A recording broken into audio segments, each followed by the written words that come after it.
নগর থানা আবাস চণ্ডীপুর খাগড়াঘাটের থেকে ধরা এক বাড়ির থেকে মোট 43টা সাপ ধরা পড়েছে। 22 41টা আর বড় সাপ 2টা, ডিমসহ ধরা পড়েছে। এটা আমার পেশাও না নেশাও না, একটু আনন্দ করে আমি সাপ ধরি।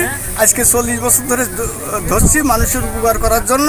এই সাপগুলো ধরে আবার সুন্দরবনে উন্মুক্ত করে দিয়েছি এবং ওখানে ছেড়ে দিয়েছি, বনে ছেড়ে দিয়েছি।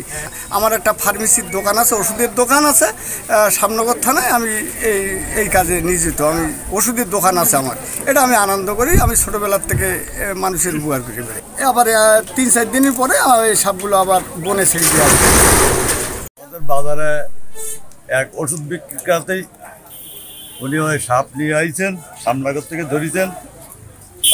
সাপগুলো দেখে আমরা খুব আনন্দ উপভোগ করেছি, আর উনিও সাপ ধরতে খুব আনন্দ পায়, আর মানুষকে এই সাপ দেখায় উনি মানুষের আনন্দ দেয়।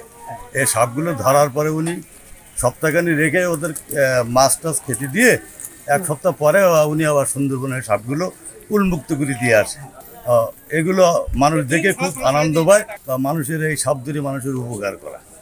43টা সাপ সংগ্রহ করে আমাদের বাজারে দেখায় বেড়ায় এবং দেখায় বেড়ায় এবং এই সাপগুলো খাতি দেয়। মাছ খাতি দেওয়ার পরে কিছুদিন পরে জঙ্গলে সরবরাহ করে দেয় এবং আমাদের এলাকায় যে আমরা খুব শান্তিপূর্ণভাবে, আমাদের পরিচিত মানুষ জঙ্গলেও যায়, তারপরে আমাদের সাপগুলো ধরে নিয়ে যায়। আমাদের বিপদের বাজার থেকে আমাদের কোলে কাছে থাকে, আমরা যখন যাচ্ছে আমরা এনার পাশে পাই। এখানে বাজার বহুত বাজারে নবেকি, হোগলা, কাশি, হরদাল, তারপরে আশাশুনি, সাতক্ষীরা, বিভিন্ন কোর্টের সামনেও পাওয়া যায়, কালীগঞ্জে পাওয়া যায়।